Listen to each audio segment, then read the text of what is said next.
Sunderlight Productions. Les championnats du monde d'Ironman viennent de se terminer et on débrief de cette édition exceptionnelle en terre niçoise avec Tristan de la chaîne Iron Human. C'est parti.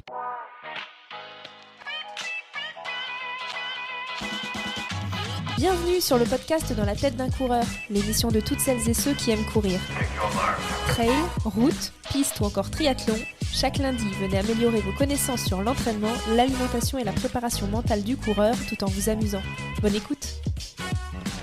Soyez les bienvenus dans le podcast Dans la tête d'un coureur et aujourd'hui nous vous proposons un épisode spécial enregistré à Nice à l'occasion de VinFast Ironman World Championship. Cette année, les championnats du monde d'Ironman quittent les rivages d'Hawaï pour s'installer sur la Côte d'Azur à Nice. Et la question que tout le monde se pose, cette édition a-t-elle été à la hauteur des attentes des passionnés de triathlon ? Eh bien, c'est ce que nous allons voir aujourd'hui en première partie d'émission. Puis, on aura la chance de recevoir Sam Lello, nouveau champion du monde d'Ironman, premier français à décrocher ce titre. Donc, restez bien avec nous jusqu'au bout. Et pour nous aider à décrypter les performances des champions de l'épreuve combinée, j'ai le plaisir d'accueillir Tristan Pavlak, créateur de la chaîne YouTube Iron Human. Tristan, c'est un plaisir de te retrouver ici à Nice, dans la capitale mondiale du triathlon, en tout cas le temps de ces championnats. Est-ce que tu as pu pleinement savourer le spectacle qui nous a été offert aujourd'hui ? Ah bah ouais, carrément, les gens se rendent pas compte, mais la course vient à peine de se terminer. On est encore plein d'émotions de ce qui vient de se passer. Un peu essoufflé encore, encore tout transpirant parce qu'il a fait très chaud. Sur le vif, vous nous prenez sur le vif, mais non, super édition, on va en parler et très heureux d'être à Nice une fois de plus. Ah, on n'arrête pas la passion, qu'est-ce que tu veux ? Tristan, je l'ai mentionné en introduction, cette année le groupe Ironman a pris la décision de déplacer les championnats du monde à Nice. Alors c'est la deuxième fois parce qu'effectivement pendant le Covid on avait déjà eu cette expérimentation et le moins qu'on puisse dire en tout cas c'est que cette année ce changement il a fait couler beaucoup d'encre en grande partie à cause du lien émotionnel très fort entre la destination d'Hawaï et Ironman parce qu'après tout Hawaï, c'est presque considéré comme un lieu sacré pour les triathlètes, un peu comme la Mecque en fait du triathlon. Bah exactement, le fait que la course ait quitté Hawaï, c'était quand même un gros choc dans la communauté triathlète, on pourrait dire, parce qu'il faut une fois de plus remettre un peu dans le contexte. L'Ironman est né à Hawaï, donc c'était en 78 sur l'île d'Honolulu. Certes, en 81, ça a déjà un tout petit peu changé de place puisque ça a quitté l'île d'Honolulu pour aller sur l'île de Kona. C'était la responsable de la supervision de la course à l'époque qui a fait ce choix-là. Mais en fait, depuis, Kona, c'est vraiment devenu légendaire. Quand je dis légendaire, c'est pour tout ce que ça représente pour les triathlètes. La chaleur, l'humidité, le vent, l'indice, l'aventure. C'est une course qui est très atypique, mais tous les triathlètes qui ont une envie de performance, on pourrait dire que tous les triathlètes rêvent d'aller à Kona. Comme un peu tous les sportifs élites voudraient aller aux Jeux Olympiques. Tu vois, il y a vraiment cette culture-là de je vois ça à la télé depuis toujours, j'ai envie de savoir comment ça se passe. C'est une destination mythique comme peut l'être par exemple un marathon de Boston ou un marathon de New York. On va vraiment à la destination avant d'aller au marathon. On veut une destination avant même d'une épreuve sportive. Bah même limite plus Boston que New York, puisque Boston c'est une course qualificative. Donc il faut faire une performance minimale pour pouvoir s'y qualifier. Et Kona, donc l'Ironman d'Hawaï, c'est la même chose, c'est les championnats du monde. Il faut se qualifier d'abord sur le circuit général pour pouvoir prétendre à faire la course là-bas. Donc c'est pour ça qu'il y a un enjeu. Il y a une dimension peut-être un petit peu, je ne vais pas dire élitiste, mais de performance. Alors, d'accord, le parcours de Kona, il est certes iconique, mais il présente quand même quelques inconvénients. Déjà, son tracé qui ne change jamais. Certains lui reprochent notamment son manque de technicité pour le vélo. Il y en a qui disent même que c'est un peu monotone, voire même ennuyeux. Sans parler des frais de déplacement pour aller à Hawaï qui sont carrément hors de prix, surtout quand on est un Européen. Toi, tu as déjà eu l'opportunité de courir à Kona. Qu'est-ce que tu peux nous dire sur les points forts, mais aussi les limites d'Hawaï ? Si on commence par les points forts, qu'est-ce qui donne envie aux triathlètes d'aller à Kona ? En réalité, est-ce que c'est vraiment Kona ou est-ce que c'est tout le parcours initiatique, on pourrait dire, pour réussir à y aller ? C'est ça qui est vraiment important. En fait, le point fort réside dans le parcours pour pouvoir y parvenir. Il faut que les gens s'entraînent, il faut que les gens réussissent à se qualifier et les gens ont le droit d'aller à l'endroit... Enfin, c'est au milieu de l'océan, c'est au milieu du Pacifique. Enfin, il faut vraiment se rendre compte de ce que ça représente. Donc, il y a ce point fort-là. Et de mon point de vue, il y a une vraie importance au niveau des légendes. Quand je dis légende, c'est Kona, c'est mythique. Et pour moi, garder des mythes comme ça, il y en a d'autres dans le triathlon, il y a le Norseman par exemple, mais garder des mythes, c'est ce qui fait que les gens se mettent au sport, c'est ce qui fait que les gens ont envie de se dépasser, c'est ce qui fait que les gens franchissent le pas, quoi. S'il n'y avait pas ces légendes-là, c'est un peu comme le marathon. Si le marathon n'existait pas, combien de gens ne se seraient jamais mis à la course à pied? Et bah, dans le triathlon, c'est la même chose. Combien de gens n'auraient pas persisté dans ce sport? Combien de gens se seraient simplement arrêtés s'ils n'avaient pas eu cette légende en ligne de mire? Donc ça, c'est par rapport au point positif. On pourrait aussi rajouter l'ambiance, parce que c'est une ambiance extrêmement particulière, avec ses rites, ses cultures, ses traditions. Mais, si on va un petit peu au-delà de ça, ça a quand même certains points négatifs, on pourrait dire, qui sont quand même pas, enfin qu'on peut pas évincer simplement, quoi. Déjà, tu l'as dit, le parcours vélo, bon bah c'est à l'américaine. C'est en position aérodynamique. C'est un aller-retour sur une autoroute. Voilà, il y a un petit peu de dénivelé, sur 180 km, il y a 1500 mètres de dénivelé, il me semble, de tête, peut-être un tout petit peu plus, mais voilà, c'est un aller-retour sur une autoroute. Donc tu passes au milieu des champs de lave, etc. Ça, c'est une certitude, mais c'est un vélo quand même pas aussi sélectif que ce qu'on a pu voir ici à Nice. Ensuite, tu as aussi le point négatif de, comme il fait très chaud là-bas, les gens ont tendance à vouloir y aller très en avance, 2-3 semaines en avance, et l'entraînement sur place est extrêmement dangereux. Tu peux que rouler sur l'autoroute à vélo, ce qui est quand même pas terrible. Ne faites pas ça à la maison. Alors, l'autoroute, c'est pas une autoroute à 130, c'est une autoroute qui est à 70-90, mais c'est pas fait pour ça, tu vois. Et puis les locaux là-bas, on va dire que ils en ont un peu marre, j'imagine. Ils en ont un peu marre. À la 45e édition, tous les ans, il y a des mecs en slip qui débarquent. Ça les saoule un petit peu. Donc ça, c'est T'as débarqué en slip là-bas, toi? Il y a des moments où j'étais en slip en ville. C'est comme tout le monde. C'est un manque de délicatesse, ça, Tristan. En sortant de l'eau, tout ça, bref. Troisième point négatif pour moi, et c'est peut-être le principal, et ça touche principalement aussi les professionnels, c'est que ça favorise tous les ans le même profil de coureur. C'est ça. Imagine un marathon, un championnat du monde de marathon sur Berlin, par exemple, avec un parcours très plat. Bah là, c'est toujours les athlètes kényans les plus rapides qui vont gagner. Il n'y a jamais vraiment d'enjeu.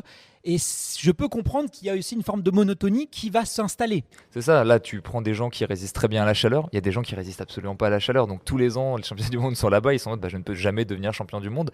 Le parcours vélo est beaucoup moins sélectif, donc si c'est ton point fort à la fois au niveau physiologique mais aussi au niveau technique, si tu es très fort en descente, etc., bah, là tu n'as pas l'occasion de pouvoir montrer un peu ses qualités.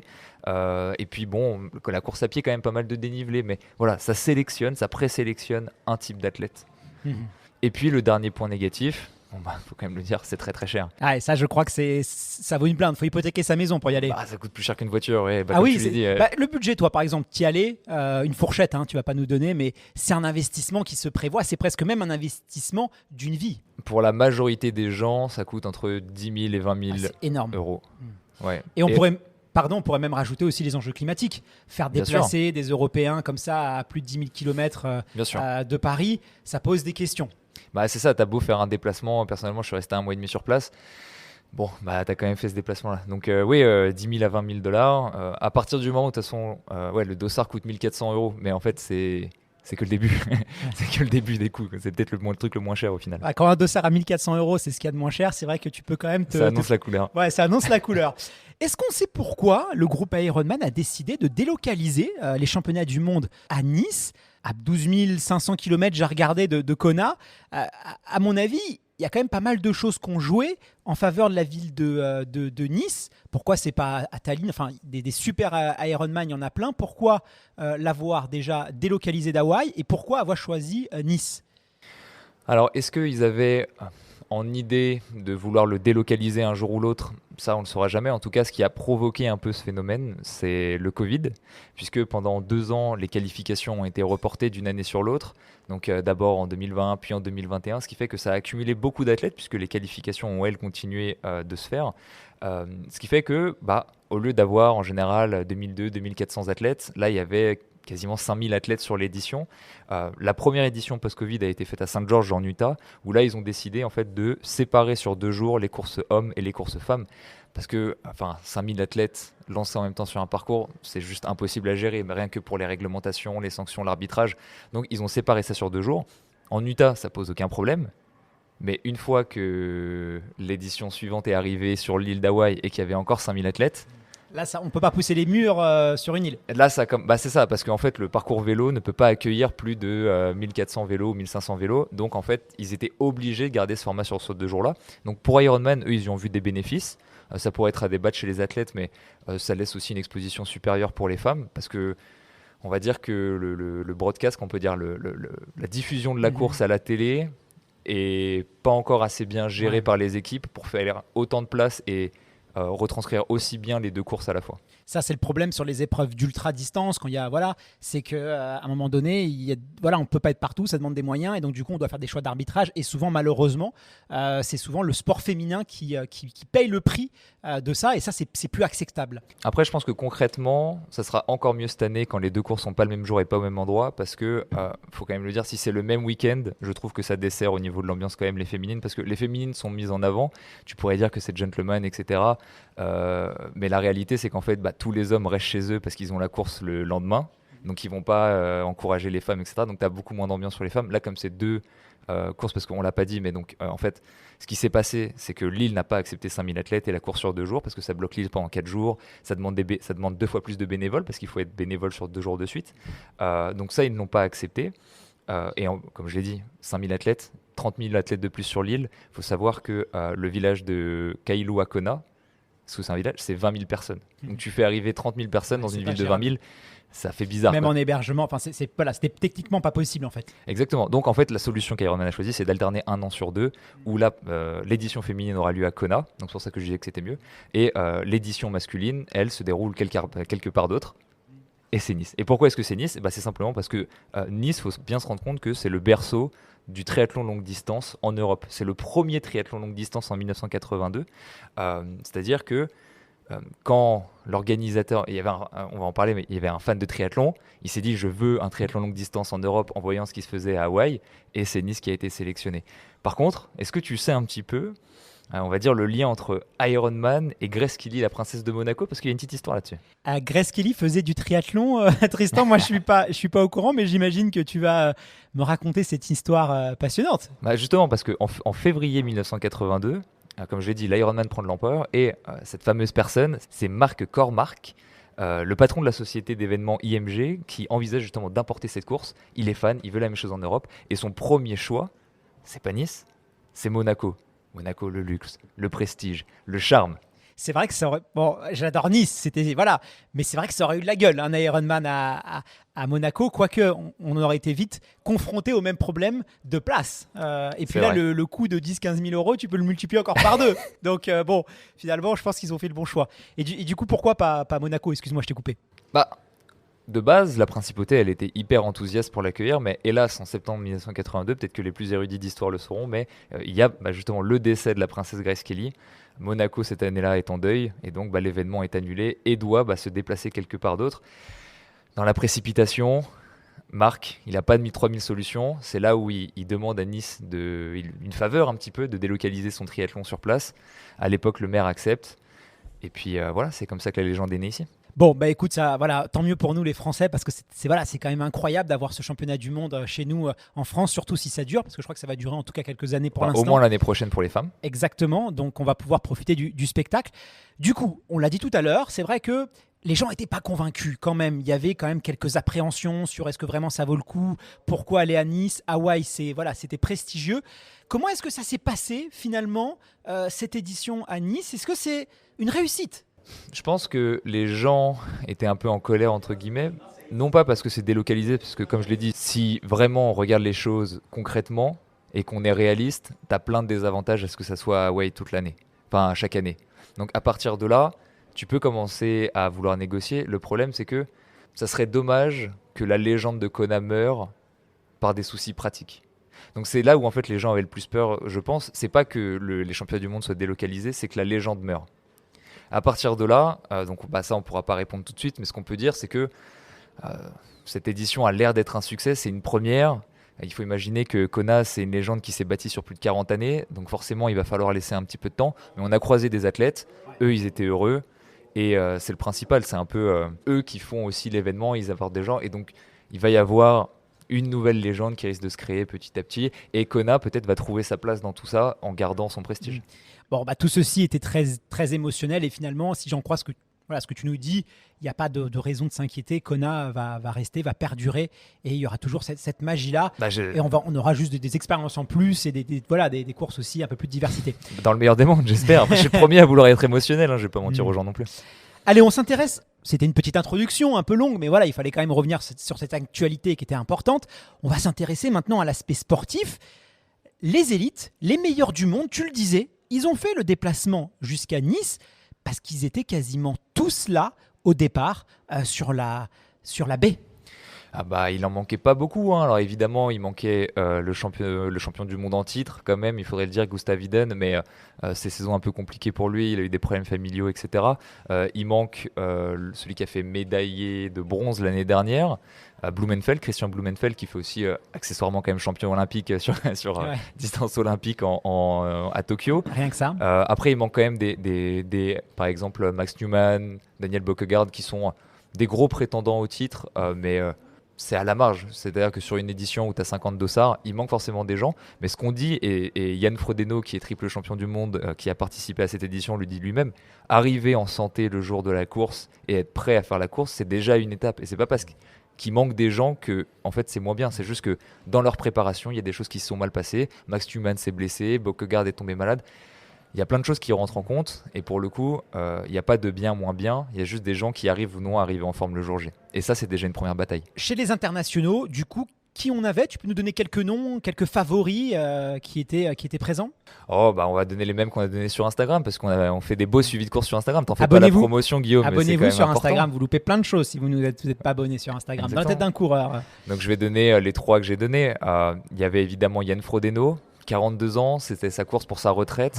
Ouais. Il revenait pour un 4e titre de champion du monde parce qu'il nous a fait une belle saison.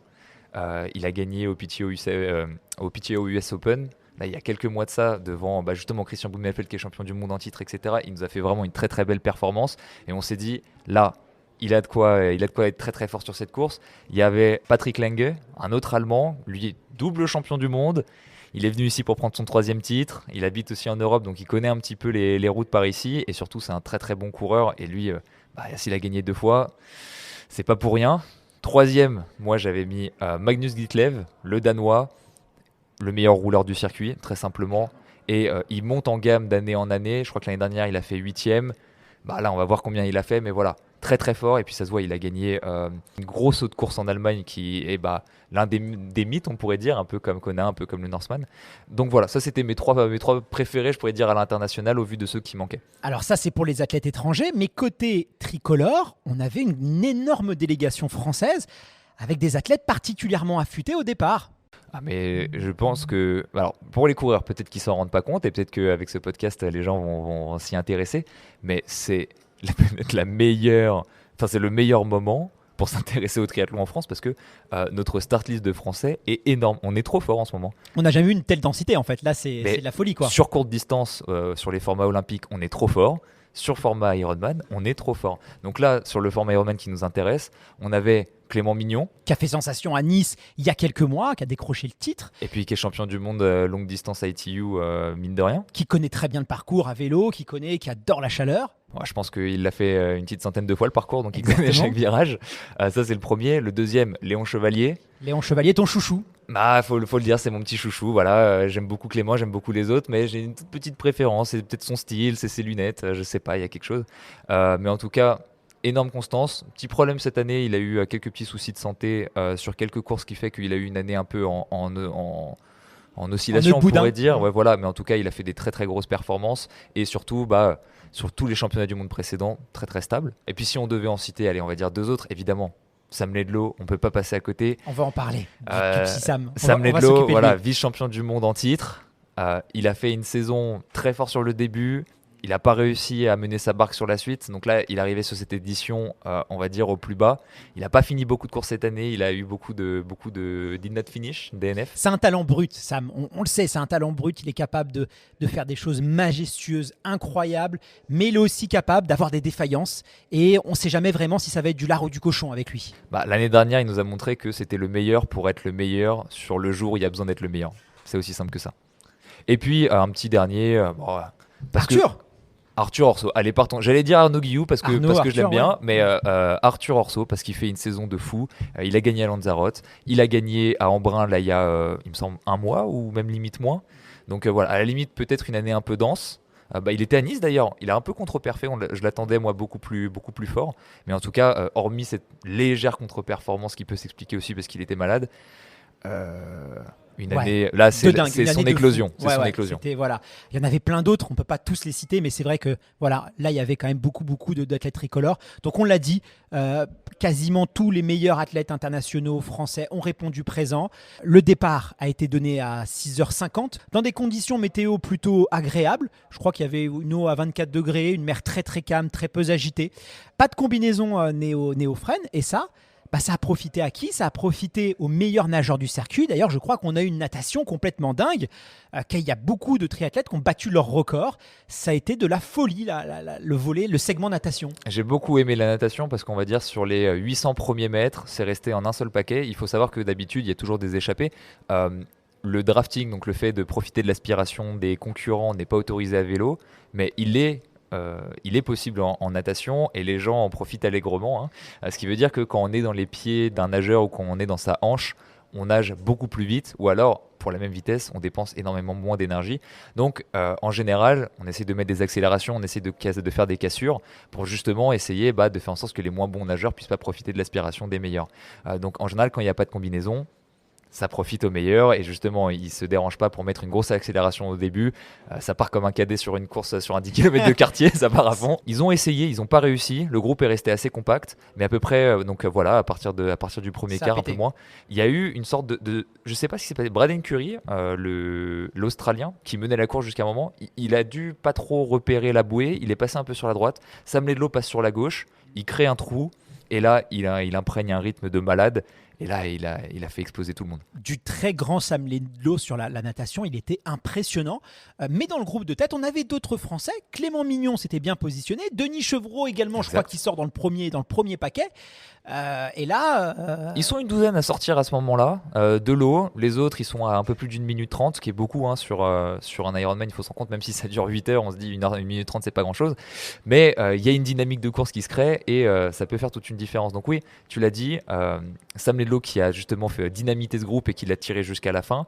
Il y avait Denis Chevreau qui était dans le paquet, qui a vraiment fait son boulot. Lui, il est aussi connu pour faire partie des premiers en natation, donc pas de surprise là-dessus. Par contre, Clément Mignon, je l'ai vu, on était sur les bateaux. C'était magnifique ce qu'il nous a fait. Ouais. Je crois qu'il a battu son record, lui. Ouais, il était à l'arrière du groupe. C'était le dernier nageur du groupe. Il s'est abattu, ouais. Plusieurs fois, il a lâché les pieds. Le fait de lâcher les pieds, il faut imaginer, c'est comme, on va dire, sur un 1500 mètres en course. À partir du moment où on lâche la personne devant et que l'écart se creuse, mentalement, c'est terminé. Là, il faut imaginer que c'est x10. Plusieurs fois, il est revenu. Il a vraiment fait une course magnifique, une natation magnifique, je veux dire. Et il est sorti dans ce premier groupe. Alors, donc tu me dis un peu plus d'une dizaine d'athlètes qui sortent de l'eau, voilà, au coude à coude. Ensuite, c'est le segment vélo. Alors là, on a annoncé beaucoup de spectacles, notamment en raison de la difficulté du parcours. Là, c'est pas Kona, là, c'est pas la position aéro et puis rouler jeunesse. Là, c'est 2400 mètres de dénivelé positif. Un final avec 40 km de descente, mais pas n'importe quelle descente. C'était extrêmement technique. Ça pouvait complètement rabattre les cartes. Et ces conditions-là, en tout cas, nous, les Français, on avait quand même de grands espoirs de voir des athlètes tricolores qui connaissent bien le parcours, contrairement aux Allemands ou aux Américains, et qui, en tout cas logiquement, devaient tirer leur épingle du jeu. Est-ce que ça a été le cas, Tristan ? Est-ce que la France a dominé ce segment vélo ? Si on regarde la première partie, jusqu'à peu près au 75e, là on a eu un spectacle. Comme je vous le dis, c'est le moment de regarder le triathlon longue distance. Si vous êtes français, on a Clément Mignon et Sam Laidlow qui nous ont fait un duo. La French Touch. Exactement. Ils ont creusé l'écart, ils ont pris plus de 2 minutes 30 d'avance, quelque chose comme ça. Et vraiment, le duo de folie derrière, ça a essayé de se relayer. Tout de suite, quasiment, ils ont pris les choses en main. On s'en avait même pas rendu compte. On regardait le live, on s'est dit, il y a tout le paquet. Et puis, il y avait Yann Frodeno, etc. Et puis, d'un moment à un autre, non, ils ont 2 minutes d'avance et puis les autres sont dans les choux. Donc très surpris sur cette première partie. Je pense que ça nous a bien tenu en haleine les premières heures. Ensuite, Sam Laidlow, lui, a creusé l'écart. En fait, il a fait la même stratégie que l'année dernière. Il aime bien faire ça, il fait péter un peu le vélo à la deuxième partie de course. Exactement. Il est très fort en natation, c'est sûrement il fait partie des 3 meilleurs nageurs du circuit actuellement. Il fait la natation en tête. Ensuite, à vélo, il appuie. Et l'année dernière, comme à Kona, donc comme cette année, à partir du 90e kilomètre, il dit bon allez, c'est ciao, j'appuie un petit peu et il accélère et ça a laissé un peu Clément sur le carreau. Mais derrière, c'était pas en reste puisque tu prends l'exemple de Magnus Ditlev qui devait être dans les 20e à peu près à la sortie de l'eau, qui a remonté à la 3e position au bout de 90 km.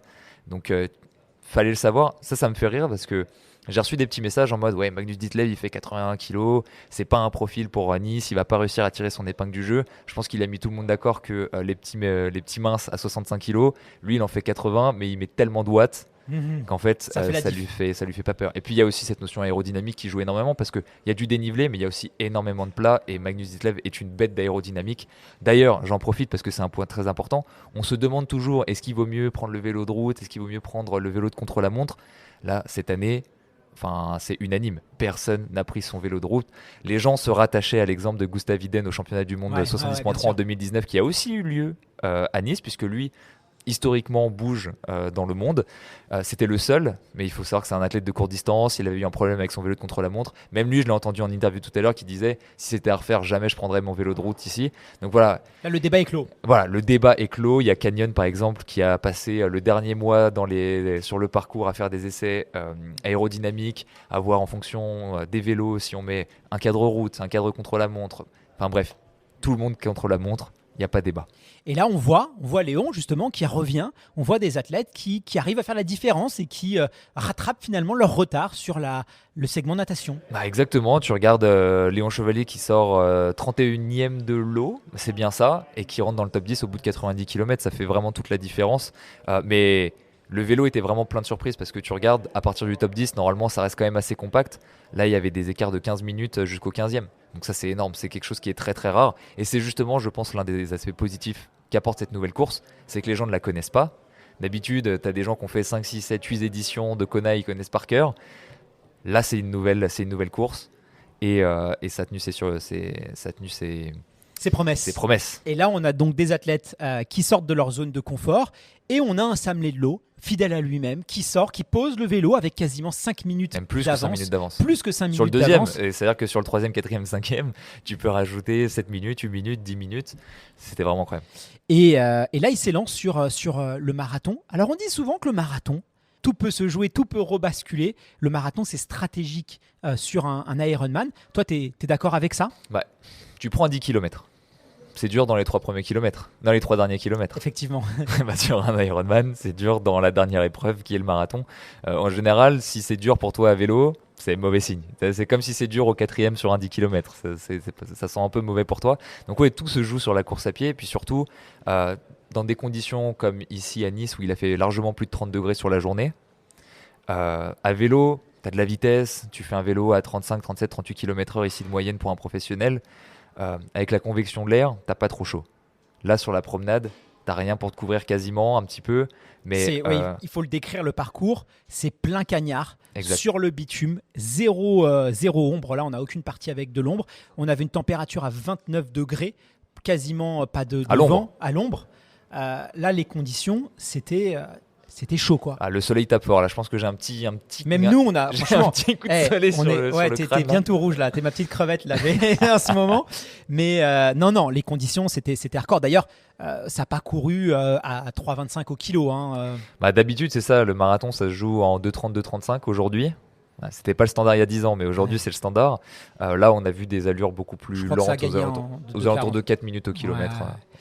Donc là, le doute est permis. Parce que oui, on a un Sam Laidlow qui est très fort sur la natation, mais ça on le sait, qui est un rouleur exceptionnel, ça on le sait, mais on sait aussi qu'il peut marcher sur marathon, il peut péter comme un popcorn. Et là, tout le monde se demandait est-ce que ça va tenir ou pas, d'autant plus qu'il est parti quand même assez vite sur son premier kill. Et là, on s'est dit c'est qui tout double. Le problème de Sam, c'est qu'on l'adore autant qu'on le déteste, quoi. Si tu fais une statistique, je pense que cette année, il doit être à 50%, 60% de courses non finies, à cause de crampes, maladies, etc.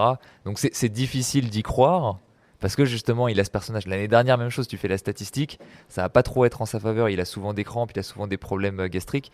Donc c'est toujours difficile d'y croire, t'as toujours envie parce que t'es français, le mec est trop fort, tu te dis ben oui mais il m'a aussi tellement déçu, il m'a déçu tellement de fois, j'ai pas envie d'être trop triste quoi. Donc ouais, tu te préserves émotionnellement. Mais c'est un athlète, il faut le dire, qui n'hésite pas à prendre des risques, qui n'hésite pas à se mettre en danger, qui court à l'intuition. S'il a les jambes, il regarde pas sa montre cardio, il fonce. Et c'est vrai que c'est des tempéraments qu'on perd un peu, c'est ce genre d'athlète. J'ai eu la chance de l'interviewer l'année dernière et c'est ce qu'il disait. Il disait moi faire des courses stratégiques où tu restes avec le groupe, etc., ça m'intéresse pas quoi. En plus de pas correspondre à mon profil parce que j'ai peut-être un petit point faible course à pied, mais quand je dis point faible c'est parce que le reste est tellement fort que voilà, c'est pas ma façon de courir, c'est pas. Et puis même quand bien même je gagnerais forcément à faire peut-être autrement, j'ai pas envie de gagner comme ça. Donc jusqu'à aujourd'hui c'est la stratégie qu'il a adoptée, mais il faut accepter la statistique qui va avec. Effectivement. Ensuite, derrière, on a l'Américain Rudy qui revient fort quand même, qui s'est refait un peu la cerise lui aussi sur la partie vélo. Le Danois, bon ça on l'attendait, il a répondu présent et voilà, lui c'était vraiment sans surprise. On a aussi un Clément Mignon et un Léon qui arrivent, je crois, en 5e et 6e position. Donc là, on se dit quand même que tout peut encore se jouer et on a quand même 3 Français dans le top 10 et là on commence à avoir des petits papillons dans les yeux. 3 Français dans le top 6. Oui, dans le top 6. Ce qui est même encore mieux. On n'en a pas parlé de Rudy Van Berg parce que justement... le plus français des Américains. C'est intéressant. Il a vécu ici pendant très longtemps. Il connaît le parcours par cœur. Il a gagné, alors pas sur l'édition précédente parce que c'est Clément Mignon qui a gagné, on y était, mais sur l'édition d'avant. Voilà, donc il connaît bien la course. Ça s'est vu sur le vélo et ils ont fait un duo avec Magnus Ditlev. Donc quand tu roules avec le meilleur rouleur du circuit, tu sais que tu as un avantage technique et stratégique à connaître le parcours. Donc c'était assez beau à voir. Ils posent le vélo en 2/3, ils posent le vélo ensemble.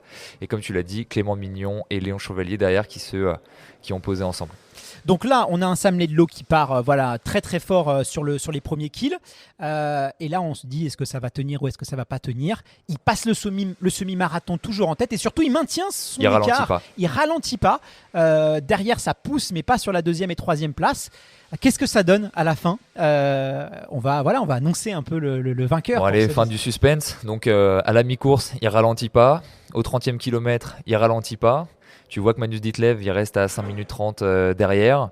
Et au final, Sam Laidlaw, historique et sacré, champion du monde Ironman. Le premier Français, déjà l'année dernière, c'était le premier Français à monter sur le podium.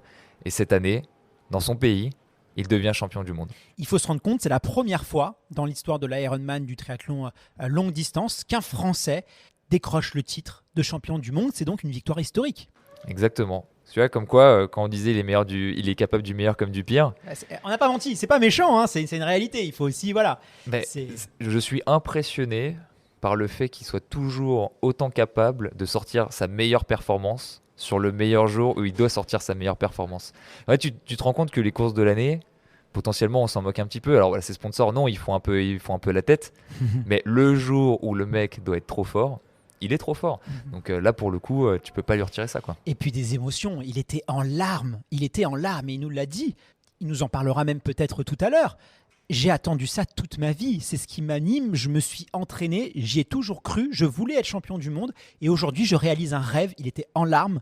C'était, moi, ça m'a énormément touché. Rien que là d'en parler, j'ai les frissons qui montent. C'était un moment de sport incroyable. Je vais pas dire verser ma petite larme, mais en tout cas, j'en tremblais. C'est vrai que c'était assez prenant. Je pense que les gens pourront voir la vidéo. Moi, ça m'a touché. Ouais, c'était magnifique. Peut-être aussi parce que j'ai discuté avec lui en privé et il faut se rendre compte que c'est une histoire de famille qu'ils ont depuis toujours. Son père est un grand nageur, il a traversé la Manche plusieurs fois. C'est un ancien, il me semble, nageur de l'équipe nationale britannique. Donc très très fort en natation et il les a amenés au sport progressivement. Sam Laidlaw, c'est un mec à 10 ans, il roulait 180 bornes. et devant son père, les copains, etc. Donc c'est un sacré phénomène.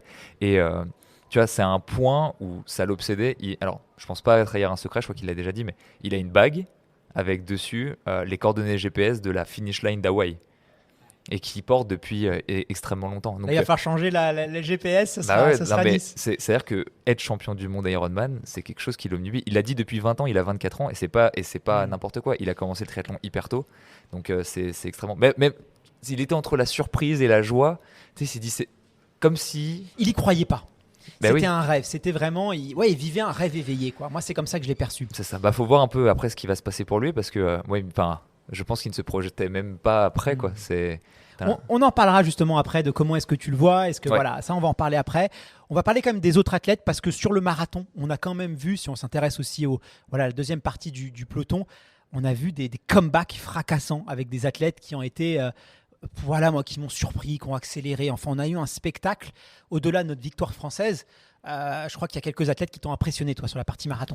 Magnus Ditlev, performant, comme à son habitude. Il a fait le même marathon que Sam Laidlow, donc avec 5 minutes et demie de retard. En fait, c'est pas de sa faute s'il n'a pas fait premier. Il a fait ce qu'il avait à faire. Je pense qu'on peut noter une performance en particulier, la performance de Patrick Leng. Je pensais à lui. L'Allemand. C'était une machine. Double champion du monde Ironman déjà, pas en titre du coup, mais à Kona. C'est connu pour être le meilleur coureur du circuit. Vraiment, quand je te dis meilleur, c'est très très largement. La machine. Et ce que j'ai dit avant sur Instagram, je l'ai dit, s'il pose le vélo avec le groupe de tête, c'est sûr à 100% qu'il gagne. Là, il pose le vélo avec un peu plus de 12 minutes de retard sur Sam Laidlow. On n'aurait pas eu la même course. 7-8 minutes de retard sur Magnus Ditlev. Moi, je me dis, 12 minutes, ça a beau être un bon coureur, il peut pas. Non. Surtout ça craque pas devant. Et le petit Allemand, il fait deuxième, il a remonté tout le monde, il dépasse Magnus Ditlev et Rudy Vangberg dans le dernier 10 km. C'était incroyable. Je pense que c'est l'une des meilleures performances sur marathon, sur Ironman, jamais enregistrées. De tous les temps. Mais je suis d'accord avec toi. Et puis c'est pour ça aussi qu'on aime l'Ironman, c'est que tout se joue jusque dans les dernières minutes. C'est une course qui dure plus de 8 heures. Et pourtant, sur les dernières 20-15 minutes, tu peux tout perdre ou tout gagner. Et voilà, c'est complètement incroyable, quoi. Ça va faire rire les gens qui me suivent, mais c'est ce que je dis souvent, c'est le triathlon, c'est comme quand tu vas au resto. Ce que tu veux, c'est finir avec un bon dessert. Ouais. Si tu manges un super plat, etc., mais que le dessert est tout pourri, t'es un peu déçu de ton resto, avoue. Et le triathlon, c'est la même chose. Quand tu finis avec une course à pied excellente, t'as qu'une envie, c'est mettre 5 sur 5 au resto sur Google Notes et puis revenir. Si on regarde un peu du côté du top 10, combien de Français, du coup, dans ce classement Sur les 10 premiers, il y a 4 Français. Incroyable. C'est mieux que l'année dernière, il me semble qu'on était 3 Français l'année dernière. Sam Laidlow en 1, Léon Chevalier en 5, qui a réussi à remonter. Vraiment, Léon Chevalier, pour moi, c'est chaque année une étape. Le mec déçoit jamais, quoi. C'est le plus pro, je trouve, du circuit. C'est le plus... c'est pas pour les comparer les uns avec les autres, mais c'est un athlète qui met vraiment tout en œuvre pour devenir champion du monde. Ouais. Et ensuite, 3e Français, 6e place, Arthur Orso. On n'en a pas parlé, mais lui aussi fait une sacrée course. Il remonte énormément à vélo, il remonte énormément en course à pied. Il arrive en 2e transition avec 16 minutes de retard à la 16e position. Très compliqué de pouvoir mettre une pièce sur lui, et pourtant il finit dans le top 10, donc très très bien joué à lui. Et pour finir, Clément Mignon, qui lui nous a vendu du rêve sur le vélo. Il faudra voir un peu ce qui s'est passé de son côté, parce qu'il a levé le pied à mi-course sur le vélo, mais en tout cas il est allé jusqu'au bout de son marathon. Je le voyais se faire rattraper un tout petit peu, mais en fait il a réussi à restabiliser, à maintenir sa 10e place. Donc franchement, très belle performance. Il a tenté le coup de poker, on va dire, sur le vélo. C'est comme ça qu'on pourrait l'analyser. On le laissera nous dire un peu ce qui s'est passé, mais voilà, il a tenté le coup de poker, ça n'a pas fonctionné, mais il stabilise une très très belle 10e place. En tout cas, voilà, il fait son top 10. C'est un athlète qui est en constante progression, et je pense qu'il y aura encore plein de choses à dire. Il faut se rendre compte que sur les 3 derniers championnats du monde, comme Léon Chevalier, ils sont à chaque fois dans le top 10. Donc en fait, une dynamique différente, un jour différent, une sensation différente.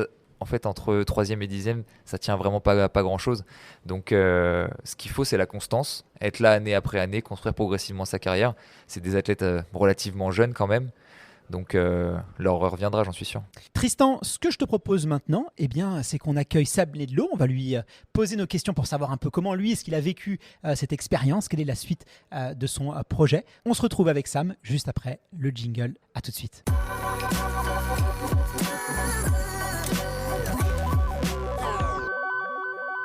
Et nous avons le plaisir de recevoir Sam Laidlow, premier Français champion du monde d'Ironman et en plus jeune champion du monde.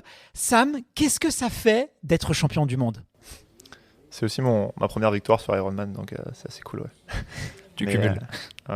Non, c'est marrant parce que c'est une phrase qu'on disait chez moi avec mes parents quand j'étais jeune. On disait toi tu vas être le plus jeune champion du monde, et je le disais aussi, tu vois, et j'y croyais de moins en moins en fait, tu vois, parce que je crois que le record c'était 25 et Et en gros, si je gagnais pas cette année, c'était foutu. Mais ouais, j'avais pas les mots quoi, sur la ligne d'arrivée.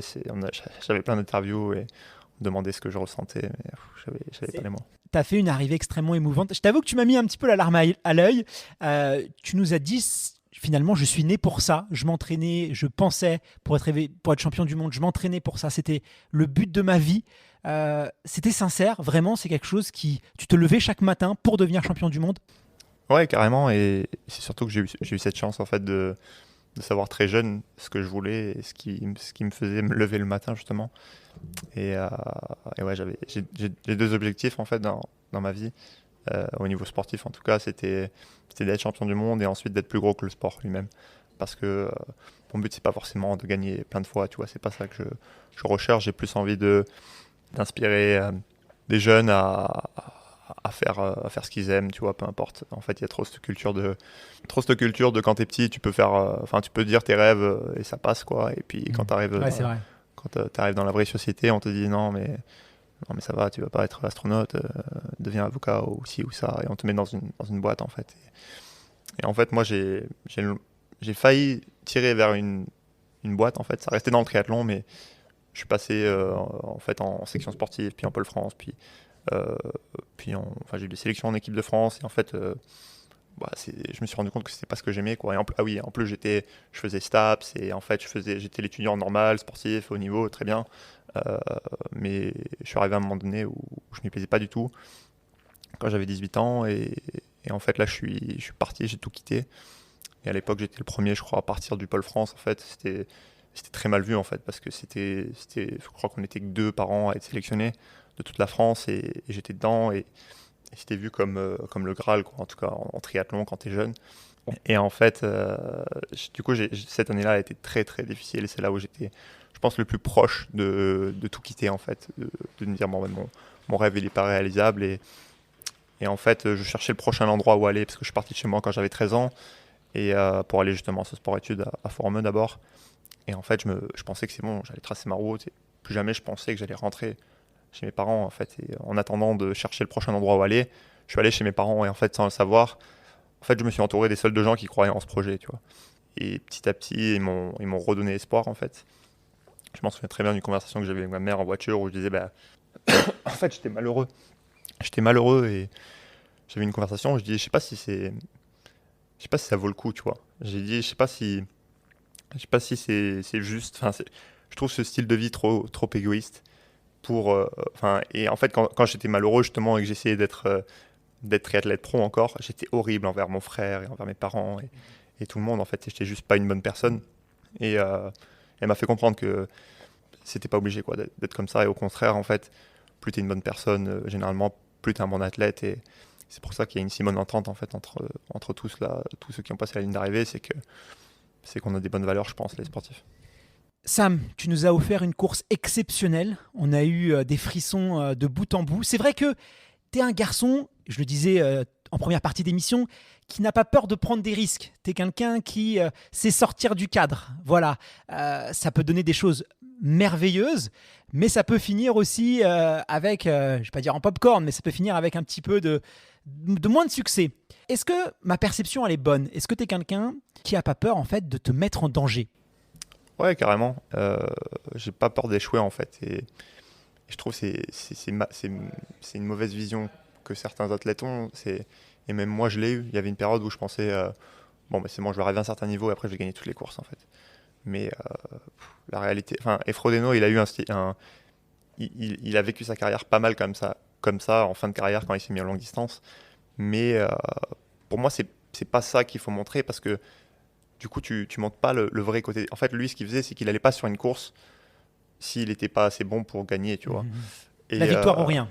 Mais en fait, on arrive à un certain niveau. Enfin, quand tu arrives à un certain niveau, surtout sur un championnat du monde, on est tous entraînés, on est tous talentueux, tu vois. Tout le monde fait quasi les mêmes choses, tout le monde s'entraîne. J'en sais rien, 30 heures semaine.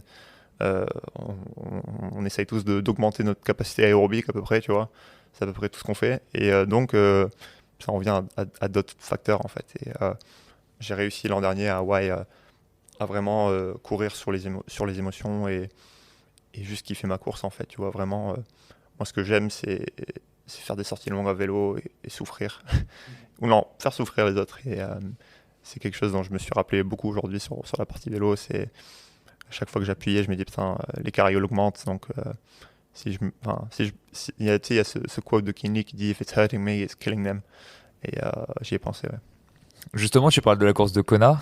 C'est quasiment le même scénario. La seule différence, c'est qu'au lieu de faire 2, tu fais premier. Est-ce que toi, dans ta tête, tu as vécu la même course en natation, en vélo, en course à pied? Ouais, au final, en fait, le début du nat, à Kona, j'étais parti direct en nat. Là, j'ai attendu un peu parce que ça se bousculait trop et les mecs partent trop vite, après ils explosent et tout.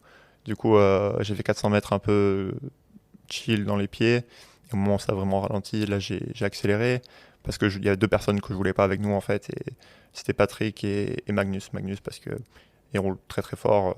Et Patrick, parce que c'est un 2,30 assuré, quoi, à pied. Du coup, c'était très bien parti. Même si sur le coup, je croyais que c'était un gros pack et je me dis, bon, bah, il y aura Magnus, il y a Patrick. Et après, en vélo, en fait, je n'ai pas cherché forcément à partir direct. Moi, je montais le premier col, là, il y a un radar et je montais à 450 watts. Et puis, il y a Clément qui me double comme si j'étais à l'arrêt. Et je me suis dit, bon, bah, je vais essayer de suivre. je vais brûler une allumette, mais peut-être que ça vaudra le coup. Je sais que lui, il connaît très bien le parcours en habitant ici. Et ouais, ça a payé. Puis... Donc tu avais vraiment la stratégie, c'était quasiment de sortir premier de l'eau, c'était de faire mal à ceux que tu redoutais sur le vélo. Donc finalement, c'était ton plan dès le départ. Ouais, en fait, la natation, c'est un peu dur avec moi parce que je suis meilleur que les autres, mais j'ai pas un niveau assez bon pour me détacher. Tu vois, en natation, t'es quand même très avantagé quand t'es en ligne, surtout quand c'est une grande ligne droite comme ça en départ. Et on le voit souvent à Hawaï l'an dernier. C'est le mec qui est 10e en fil, il nage beaucoup moins bien que celui qui est premier, mais il est dans le même pack. Donc, je pense que cet hiver, j'aimerais vraiment progresser en natation pour être assez bon, pour être seul, quoi. Et je pense que j'ai de la marge là, et ça voudrait dire aussi qu'en début de vélo, je peux partir direct à mon rythme, quoi. Si tu progresses encore en natation, ça va donner quoi, hein? Ouais, c'est ça. Après, on va plus avoir cette vitesse pour pouvoir te filmer. Donc ça, c'est l'un de tes leviers de progression. Est-ce que tu as activé d'autres leviers là pendant cette année qui ont peut-être permis de faire la différence? Je pense qu'un des gros facteurs, c'était mon partenaire d'entraînement. Avant, je n'en avais pas, ou alors par période, quoi, si j'allais en stage. En fait, avec Arthur, on a... Arthur Orso qui fait 6e. Ouais, qui fait 6e, malgré une très mauvaise natation pour sa part. Mais donc, ouais, super, super content. Mais en fait, on a kiffé s'entraîner, en fait, et c'est ce qui a fait notre force. On s'est tous les deux tirés vers le haut. C'est un meilleur coureur, je suis un meilleur cycliste et nageur. Et en fait, il y a plein de petits facteurs. En fait, moi, je suis quelqu'un de très négatif à l'entraînement. Lui, il est très positif. On a exactement les mêmes pulses. Donc, quand on s'entraîne au pulse, c'est parfait. Mais ouais, c'est très dur de trouver un bon partenaire d'entraînement, surtout quand t'es un peu macho comme moi. Ouais, puis ça lui réussit pas mal aussi. Est-ce que tu vois d'autres choses qui ont pu t'aider? Je peux pas te dire parce que cette saison, elle a été en dents de scie, quoi, et même pas top. J'ai foiré les 2 Ironman, mais que j'ai commencé, mais presque ça a été une bonne chose pour aujourd'hui, en fait, parce que à Lanzarote, c'était un parcours similaire qu'ici à vélo, et je voulais y aller vraiment pour pousser les limites, de voir où est-ce que ça pouvait tenir, parce que tu as deux stratégies, en fait, ici à vélo. Tu peux perdre beaucoup de temps et rouler très économiquement, c'est-à-dire rouler à, j'en sais rien, si tes watts Ironman c'est 280 watts, tu roules tout à peu près à 280 et tu lisses un maximum, et dans ce cas-là tu seras bien, mais la manière la plus rapide de rouler, c'est de monter à fond. En fait, quand c'est lent, il faut aller très vite, et quand c'est vite, il faut quasi pas pédaler, en fait. Et c'est ça, du coup, ça c'est beaucoup plus moins économe, quoi. Tu brûles beaucoup de glucides, du coup. Et j'ai pris 150 grammes par heure en vélo aujourd'hui, et je sais pas sur le marathon, mais ouais, ça a bien marché. Parce que justement, tu es connu pour une chose dans le monde du triathlon, c'est quand on s'est vu l'année dernière, juste avant Kona. Ouais, je pense que c'est surtout grâce à notre sortie ensemble là. Moi, je pense aussi. Je n'osais pas le dire, mais bon, c'est pas grave. Mais quand on a discuté, tu m'as fait part du fait que tu avais beaucoup de choses encore à améliorer. Tu t'entraînais encore relativement peu par rapport aux autres. Et ce qui est bien, c'est que tu as fait les choses étape par étape. Souvent, on dit qu'on fait les choses trop tôt à l'entraînement, on vole un athlète 2 fois. À la fois plus tard quand il aurait pu utiliser ce levier, et à la fois maintenant parce qu'il n'est pas prêt pour l'utiliser. Ouais, ça, je le dois surtout à mon père. Je pense que c'est l'avantage d'être un père, justement, c'est que tu as une vision plus long terme, quoi, parce que forcément, ça sera toujours mon père. C'est pas comme un coach que tu peux changer forcément.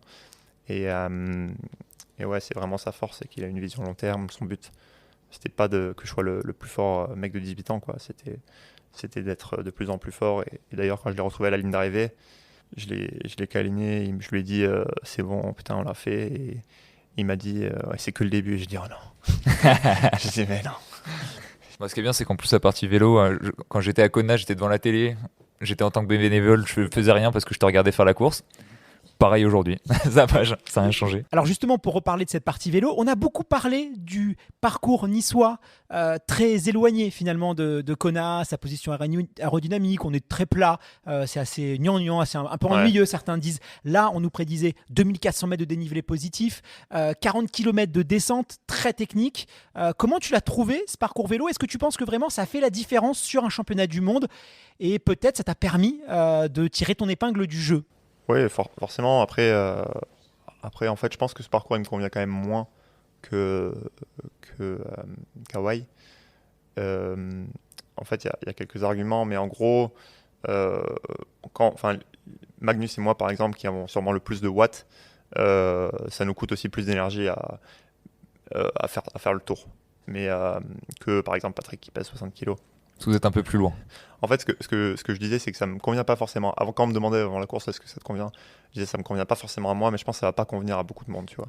Il y a plein de mecs, déjà les mecs qui viennent des pays comme, j'en sais rien, moi je vais pas dire le Danemark, parce que Magnus, du coup, il a fait 3ème, mais enfin la Suède, ou tous les pays plats, quoi. Moi, j'ai grandi, ok, je suis un peu lourd, mais j'ai grandi au pied des Pyrénées, quoi, et je peux sortir de chez moi et monter pendant 40 bornes si je veux, donc voilà, mais au final, il y a aussi l'argument de le vélo est plus long, du coup tu as plus de temps, si tu es bon rouleur, de faire la différence. Et la descente, au final, elle n'est pas très technique. Il n'y a pas beaucoup de temps où tu peux gagner beaucoup de temps, beaucoup de secondes. Mais c'est juste que la route, elle est pourrie, quoi. Et sur la course à pied aussi, grosse différence, puisqu'on est sur les différences entre la France et Kona, et ça va sûrement être le fil rouge des prochaines questions. Mais la course à pied, 4 boucles de 10 km versus une boucle de 42. Est-ce que pour toi, ça fait une grosse différence, surtout en France ? Du coup, ça a eu son avantage aujourd'hui, parce que du coup, tu revoyais la foule et j'avais l'impression de courir à 35 km, parce qu'à chaque fois, ou en tout cas les 2 premiers tours, je sentais rien, quoi. Quand il y avait la foule, là, c'était incroyable. Et puis la dernière ligne droite, j'en ai eu mal aux oreilles. Mais après, étant donné la position dans laquelle je suis, souvent, c'est que mon point fort, c'est la natte et le vélo. Du coup, je suis à l'avant et j'essaye de limiter la casse pour pas que ça revienne. Je préfère quand même croiser mes adversaires 1 ou 2 fois comme à Hawaï que 8 fois, quoi. Et niveau de l'ambiance, là tu nous as dit que tu as vu une grosse différence entre Hawaï où tu as quand même une grosse partie où il n'y a personne. Et là. Ouais, ça n'a rien à voir, mais là c'était vraiment dingue, quoi. L'encouragement qui me frappait le plus, c'est les gens qui disaient merci. C'est genre merci pour la France, quoi. Ouais, ça te touche, ça ? Ouais, ça me touche parce que. Je sais pas, j'ai pas l'impression de faire un truc. J'ai pas l'impression qu'ils devraient me dire merci, quoi, tu vois. Mais c'est que je leur procure quelque chose et c'est super cool. Après, à Hawaï, ça fait aussi son charme d'être tout seul, tu vois, dans les lava fields. On peut se reconcentrer un petit peu. Tu as fini justement avec le drapeau français. Pour toi, ça a du sens quand même d'inscrire la France sur la liste des pays championnes du monde d'Ironman ? Ouais, bien sûr. Ouais. Je pense que forcément, avec mon nom, les gens se disent il n'est pas français. Mais moi, je dis toujours je suis 50-50. Mais au final, en fait, je veux courir pour la France. Et c'était une vraie question qu'on s'est posée quand j'ai pris ma première licence Ironman. Et en fait, la France, c'est le pays qui m'a amené à là où je suis aujourd'hui, tu vois. Si j'aurais eu la même enfance en Angleterre, je pense pas que j'en serais là. Et eu les mêmes opportunités, tu vois, tout ce qui est sport, études, etc. Il y a des très bons trucs qui se font. Et puis pareil, je pouvais sortir moi et rouler tout seul dans mon petit bled, alors que en Angleterre, il y a trop de caisses, il y a la pluie, ça donne pas envie. C'est vrai que les conditions sont un petit peu plus sympas. On était un peu inquiets, nous, notamment en raison des conditions météo sur le marathon, 28 degrés, 29 degrés. On savait qu'il y avait des coureurs qui allaient s'en sortir plus que d'autres. Tu parlais de Clément Mignon, on sait que Clément, c'est un coureur c'est un lézard, c'est un petit lézard. Clément, on sait qu'il arrive à bien tirer profit de ça. Toi, comment est-ce que tu as vécu cette chaleur sur le marathon ? Il faut préciser pour les auditeurs qui ne connaissent pas le parcours, on le disait tout à l'heure, hein, c'est un parcours sans ombre sur le bitume. Il n'y a pas une goutte d'ombre, il fait très chaud, c'est très étouffant. Toi, comment tu l'as vécu de l'intérieur ? En fait, moi, je pense que je supporte plutôt bien la chaleur, mais si j'ai assez d'eau en fait. Il faut que je bois assez d'eau parce que j'en perds des tonnes et des tonnes. Donc ça montre que, en fait, je perds pas beaucoup de sel forcément, donc ça montre que je régule bien mon corps, mais c'est une vraie mission quoi, avoir assez d'eau et je me force quoi. Là on avait 4 personal needs là, je sais pas comment on appelle ça en français. Ouais. Des sacs à mi-course pour pouvoir récupérer des choses personnelles. Et ça c'était très dur parce qu'à Hawaï j'en avais 8. Et sachant qu'en plus en vélo à Hawaï on en a 3. Enfin, on te tend en sac alors qu'ici on pouvait pas. Enfin, fallait faire un détour. Et du coup je savais que l'eau ça allait être un vrai dilemme pour moi aujourd'hui. Et du coup justement j'étais obligé j'avais des gourdes, des bouteilles d'1 litre et j'essayais de les boire. Mais c'est dur quoi quand t'es à fond. Parce que pour la petite anecdote, tu es la seule personne au monde que j'ai vu changer de chaussures au cours d'un fractionné à cause de ta transpiration. Pour dire à quel point tu transpires. Ouais, c'est vrai. Je me souviens de ça. T'avais du talc d'ailleurs, je crois, dans tes chaussures. J'avais beaucoup de talc. Quoi. Ça fumait un peu, on a vu à la T2. Est-ce qu'à part la chaleur, quelle aurait été pour toi la difficulté principale de cette course que tu aurais réussi à gérer ? Franchement, c'est le mental. Hein. Franchement, les 15 derniers bords d'un Ironman, peu importe comment t'es, peu importe si t'es premier, si t'es dernier, t'as envie de bâcher. Quoi. Et, c'est très très dur. Et en fait, il y a une part de moi. L'an dernier, j'avais pas ça parce que. Et je me le suis dit sur la course, je me suis dit, putain, j'avais pas ce même sentiment l'an dernier parce que j'étais premier, tu vois. Et en vrai, à 10 bornes de l'arrivée, pareil, j'étais encore premier. Je pouvais limite marcher et encore finir 10e et j'aurais été content, tu vois. Parce que, non, j'avais fait 8e. En gros, dans ma tête, tant que je faisais mieux que 8e, mais là, vu que j'avais fait 2 l'an dernier, tu vois, je me dis, putain, en vrai, si je fais pas 2 là, je vais être dépité, quoi. Mais non, en fait, ce qui est fou, je trouve, dans ces courses tout le temps, ça me fait tout le temps ça, c'est que même quand de l'extérieur, t'as l'impression que le gars, il a gagné, c'est jamais sûr. Enfin, quand toi, t'es l'athlète, t'es pas du tout sûr, tu vois. Et là, j'avais Patrick à 1 km, tu vois, même plus. Et jusqu'à 200 mètres, enfin, même pas le dernier virage, vraiment, je me suis dit, ok, c'est bon, j'ai gagné. Mais parce qu'il peut tout arriver, il peut t'arriver une crampe, il peut t'arriver ci. Et pareil, les halves que j'ai gagnées cette année, par exemple, j'ai fait Challenge Londres là, que j'ai gagné. Et de l'extérieur, les gens qui regardent ça sur l'appli ou quoi, ils disent, oh, il est en contrôle, quoi. Mais putain, t'es jamais en contrôle, en fait. T'as douté ? Est-ce que t'as cru à un moment donné ? On sait que sur les marathons, sur la partie course à pied, voilà, ça peut être un peu plus difficile pour toi. On t'a déjà vu marcher sur des courses. Est-ce que t'as douté ? Est-ce que tu t'es dit, ça va pas le faire ? Ou t'as toujours su du début à la fin que t'allais aller au bout ? Tu le sais jamais, il peut vraiment tout se passer. Je savais que j'avais des bonnes jambes en vélo, mais mais après pareil, je pensais que peut-être que dans le dernier col, je peux faire une hypo, je peux faire ci, surtout cette année parce que les Ironman ils sont pas du tout bien passés, tu vois. Je suis parti sur les allures que je pensais pouvoir tenir et c'est pas passé. Mais c'est la beauté de l'Ironman, c'est que c'est vraiment une course d'un jour et c'est la beauté de toutes ces courses longues, tu vois. L'ultra et tout, ça me fait rêver, mais c'est juste que je transpire trop, moi. Je peux pas faire l'UTMB. J'ai regardé ça l'autre jour, c'est une dinguerie, ça me fait rêver, mais comment je fais, moi? Je dois courir avec. Personne ne te demande pour l'instant de faire l'UTMB. Mais maintenant, si tu veux venir sur Ultra Trail, on serait ravis de non, mais suivre ça. je le ferai un jour, mais faut trouver une technique. Je sais pas. En fait, je me demande si ces gars-là, à force d'aller courir 6 heures dans la montagne sans trop d'eau, si à force ils perdent pas moins d'eau. Tu vois. Guillaume te mettra en contact avec les bonnes personnes. On va organiser ta transition, t'inquiète pas. Ah, mais je vois le Strava de Jornet ou quoi, les mecs ils se mettent des trucs de l'enfer là, mais comment ils font pour l'eau?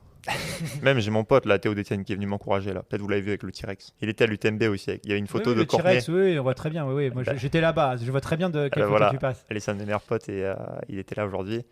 Et pareil, il se met des missions à l'entraînement, mais je peux venir avec lui 1 heure, quoi. Après, je suis déshydraté. Dernière question, Sam.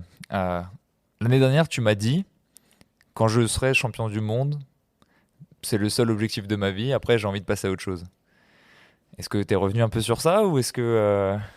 Je pense que c'est sûr que je vais peut-être pas forcément passer à autre chose, mais ouvrir ce que j'ai envie d'accomplir, tu vois.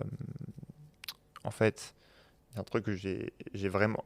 Je me suis vraiment dédié cette année à essayer d'être un bon copain aussi. Et c'est très dur. Avant ça, je m'en foutais, en fait, tu vois. Et donc peut-être que je m'y consacrerai un peu plus. Elle est à côté. Elle t'en regarde, hein. Elle a tout enregistré, donc voilà. Et Et ouais, j'essaierai de faire un peu plus. Ce sera un nouveau chapitre. Non, non, je sais pas. Élargir mes objectifs, ouais. Après, tu vois, je t'avais dit quand même, je pense que je t'avais dit gagner Hawaï, non? Ou gagner. Tu m'avais dit gagner, ouais, après. Ouais, parce que tu sais, j'ai cette bague-là, donc, et c'est les coordonnées d'Hawaï, c'est pas les coordonnées de Nice, mais ça n'empêche qu'on pourra jamais me retirer ce titre de champion du monde. D'ailleurs, tu l'as vu, on l'a pas comparé. Merci infiniment Sam d'avoir pris quelques minutes pour nous raconter cette course, ton récit, d'autant plus que faut préciser un peu le contexte, hein, c'est que vraiment tu viens de terminer, je crois que tu n'as même pas eu le temps de prendre ta douche, donc après 8 heures d'effort, c'est un exploit. J'ai rien mangé là depuis la pause. Donc Voilà, on apprécie beaucoup et nos auditeurs aussi. Merci infiniment, c'était un plaisir. Honnêtement, je te dis, tu nous as donné des frissons, c'était incroyable. Ton arrivée, moi, voilà, je t'ai dit, j'ai eu la larme à l'œil.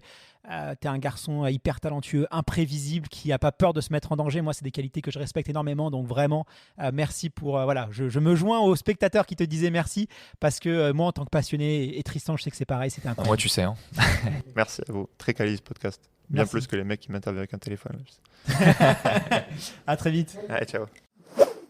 Merci infiniment Tristan, ça a été un plaisir pour moi de lancer cette saison 6 à tes côtés, puisque tu n'étais pas là malheureusement sur l'Ultra Trail, parce qu'à l'UTMB, peut-être l'année prochaine tu non, seras... mais je vois qu'il y a une sorte de ségrégation entre les triathlètes et les trailers, c'est pas très grave, on note. Tu es la bienvenue, tu sais que si tu veux passer à l'UTMB, tu peux, ta chambre sera prête, il y aura tout ce qu'il faut, tu vas voir, tu mangeras très très bien. Je sais que tu es très gourmand, il y a de la raclette, il y a de la fondue, il y a tout ce qu'il faut pour te faire plaisir, tu vas voir. Tu sais comment me parler. Hein. Ah bah je sais, je peux vous dire que Tristan, il a goûté tous les burgers de Nice. Et puis les cafés gourmands, les moelleux au chocolat. Si vous voulez une bonne adresse niçoise, demandez-lui en MP, il va vous rencarder sur ça. Écoute, c'était un plaisir en tout cas de se retrouver. On a eu du très grand spectacle. On se retrouve dès le mois prochain pour un épisode, je crois, autour de la foulée, si mes souvenirs sont bons. Un excellent épisode. Donc ravi de te retrouver pour cette saison 6. Et puis rendez-vous dès vendredi prochain pour un nouvel épisode du podcast Dans la tête d'un coureur. Avec grand plaisir, Guillaume. À très vite. Bye bye.